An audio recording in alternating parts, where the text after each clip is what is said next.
दोस्तों नमस्कार, नाम पूनम प्रिया। आज फिर एक नई स्टोरी के साथ में। दोस्तों आज की जो स्टोरी है वो है मूर्तिकार के ऊपर। एक बार की बात है, एक मूर्तिकार रहते हैं। वो बहुत ही प्यारी प्यारी, बहुत ही सुंदर सुंदर मूर्तियां बनाते रहते हैं और अपने जीविकोपार्जन करते रहते हैं। एक बार वो 3 मूर्तियां बनाते हैं और तीनों मूर्तियों की जो कीमत रहती है वो अलग अलग रहती है। पहली मूर्ति की जो कीमत रहती है वो 200 रुपये रहती है। दूसरी मूर्ति की जो कीमत रहती है वो 2000 रुपये रहती है और तीसरी मूर्ति की जो कीमत रहती है वो 2 लाख रुपए रहती है। दोस्तों वो तीनों मूर्तियों को तो बनाते हैं, लेकिन आखिर तीनों मूर्तियों का रेट अलग अलग क्यों रहता है, कीमत क्यों अलग अलग रहता है?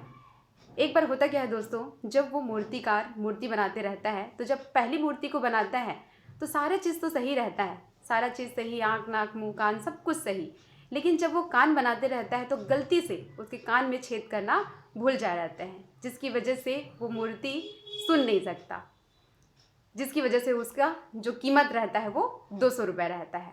और दूसरी मूर्ति की कीमत 2000 रुपये इसलिए रहती है क्योंकि जब मूर्तिकार मूर्ति बनाते रहते हैं तो वो इस बार कान में छेद तो करते हैं, लेकिन गलती से दोनों छेद को वो बड़ी कर देते हैं, जिसकी वजह से एक कान से सुन करके कोई भी बात को एक कान से सुन करके दूसरे कान से निकल जाती थी। इसलिए उसका जो मूल्य था वो था 2000 रुपये।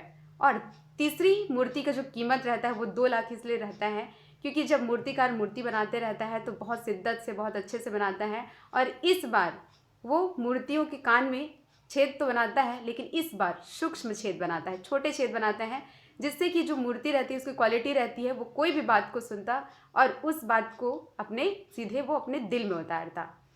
उसी प्रकार से दोस्तों हमारे रियल लाइफ में भी 3 प्रकार के लोग रहते हैं।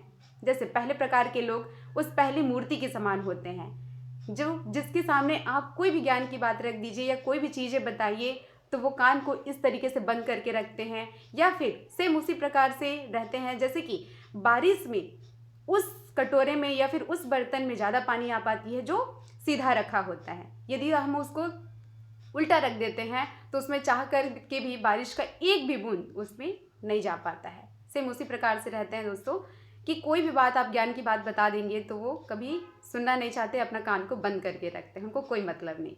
और दूसरे प्रकार के लोग सेम टू सेम उस दूसरे प्रकार की मूर्ति के समान होते हैं, जिनके कान में बड़े छेद होते हैं, दोनों साइड के कान में बड़े छेद रहते हैं, जिससे कि अगर कोई भी ज्ञान की बातें बताई जा रही है या फिर कोई भी चीज़ें बताई जा रही हैं तो वो सुनते तो हैं, लेकिन एक कान से सुन करके दूसरे कान से निकाल देते हैं।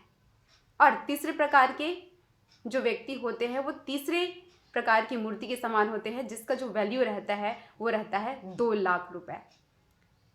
तीसरे प्रकार के जो व्यक्ति रहते हैं वो बात को सुनते भी हैं और उस बात को सुन करके इम्प्लीमेंट भी करते हैं और सीधे दिल में उतारते हैं। तो हम डिसाइड कर सकते हैं दोस्तों, हमें डिसाइड करना है कि हमें किस प्रकार की मूर्ति बनना है, उस 200 रुपये के मूल्य के बराबर, या फिर 2000 रुपये के मूल्य के बराबर की मूर्ति बनना है, या फिर 2 लाख रुपए के मूल्य के बराबर की मूर्ति बनना है।